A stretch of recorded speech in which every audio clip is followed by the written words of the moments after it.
और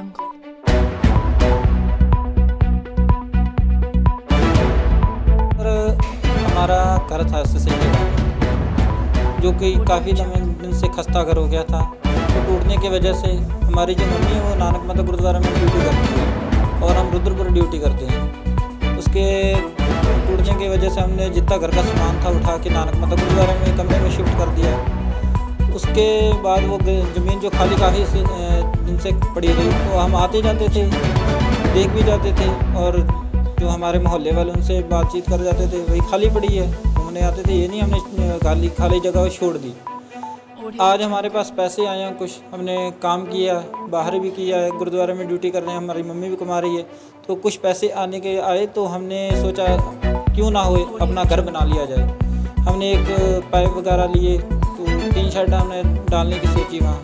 जब हम अपना टीन शेड डाल रहे थे तो जो हमारा ताऊ लोग हैं, उनके लड़के हैं, एक हरदेव सिंह जो कि ड्राइवर रोडवेज बस चलाते हैं, और उनका लड़का एक है मलकीत सिंह, तो और एक है अर्जुन सिंह रसोईया फार्म का, तो और एक हमारी ताई है। तो वो कह रहे हैं हमने इस पर केस कर रखा है, क्योंकि ऐसा ना हमारा जो दादाजी ने ज़मीन खरीदी थी वो पहले खरीदी सी थी ताऊ के नाम पर, प्रीतम सिंह के नाम पर।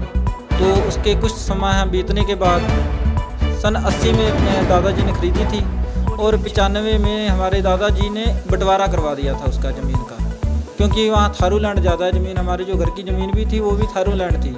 उसमें पहले भी सन 80 में स्टाम्प पे खरीदी गई थी, जो 95 पे वो भी स्टाम्प पे ही बंटवारा हुआ है। तो चाचा ने अपना हिस्सा बेचा, उस पर हमारे ताऊ लोगों ने सन 80 का स्टाम्प पे दावा ठोक के कब्जा कर लिया। उसका केस कोर्ट में डाल दिया। कोर्ट में केस डालने के बाद तो चल रहा उनका मैटर। तो जो हमारी ज़मीन है घर की 1 बीघा, वो वैसे खाली पड़ी है। जब हम वैसे ताऊ के घर भी आते जाते थे, चाय पानी भी पीते थे। ये नहीं हमारी रंजिश सी थी या उनके साथ लड़ाई थी, या किसी के मन का पता नहीं है उसके मन में क्या चोर बैठा है। तो जब बात करते थे, कह रहे तुम्हारी खाली पड़ी है, जब चाहो तो अपना घर बना सकते हो, हम बैठे हैं, तुम्हारे अपने हैं, कोई बेगाने तो है नहीं। मैंने कोई बात नहीं। तो जब हमारे पास पैसा कुछ आया तो हम अपना सामान वगैरह सामग्री लेके गए वहाँ। तो खूंटे गाड़ रहे थे, एकदम खूंटे गाड़ते गाड़ते एकदम पीछे से हमारे हमला हुआ। जो कि मलकीत सिंह था, उसने तलवार से हमला किया। जो मेरी बहन थी उसको भी मैंने मदद के लिए बुलाया था, चलो घर बनाना आ जाओ, मैं तो गुरुद्वारे में रहता हूँ, टाइम भी कम होता है, तो टीन शेड ही डालना है। तो हमारी बहन भी आई थी, उसमें हमारी घरवाली थी, तो 2 बच्चे हमारे मतलब मेरे ससुराल में थे। तो मेरा छोटा लड़का था साथ। तो जैसे ही मलकीत सिंह ने मेरे ऊपर हमला किया, मेरी घरवाली देख रही थी, जैसे मतलब एकदम उसकी नज़र पड़ गई, उसने एकदम आगे से बचाने की कोशिश की, उसकी तलवार ये हाथ पे लग गई, हाथ काफ़ी घायल हो गया। तो उसमें लगभग 7-8 टैंके आई हैं हाथ में।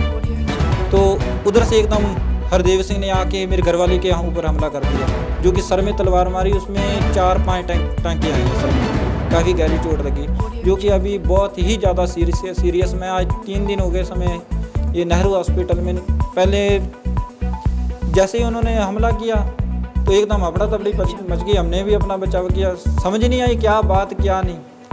उसमें जैसे ही एकदम उन्होंने, एक अर्जुन सिंह है, जब हमारी शुरू से डिटेल से ये बात है, जब हमारा बंटवारा हो चुका था, उसके बाद वो उन्हीं निकी करने लगे। हम थाने में भी गए थे। जो मेरी घरवाली के सर में चोट आई है और बाजू पे चोट आई है, उसमें जो मुजरिम है अर्जुन सिंह पुत्र सुरजन सिंह, और मलकीत सिंह पुत्र प्रीतम सिंह, और हरदेव सिंह पुत्र प्रीतम सिंह, और सुखविंदर सिंह जो पिस्तौल निकाल के लाया था उस टाइम मौके पे, मलकीत सिंह का पुत्र, उन पे 307 की धारा लगनी चाहिए। उससे बिना हमें कोई संतुष्टि नहीं होगी, क्योंकि हमारे छोटे छोटे बच्चे, अगर बाई चांस मेरी घरवाली को जैसे उन्होंने मारा कुछ हो जाता, क्योंकि सीरियस में तो है, अभी भी कोई भरोसा नहीं है उनका बच्चे या ना बच्चे, अगर उन्हें कुछ हो जाता उनके बच्चों का आगे कौन वाली वारस है। क्योंकि मेरी मम्मी बुजुर्ग है, मैं गुरुद्वारा में रहता हूँ, हमारे पिताजी ख़त्म हो चुके हैं, तो घर की तो जगह वही है। ये इतनी महंगाई में हम अलग से तो ले नहीं सकते, जो हमारी दादा की बंटवारे में आई वही हम लेंगे। हम जो हमारे पिताजी का हिस्सा बनता वही हम मांग रहे हैं, हम ये तो नहीं उनका हिस्सा मांग रहे हैं।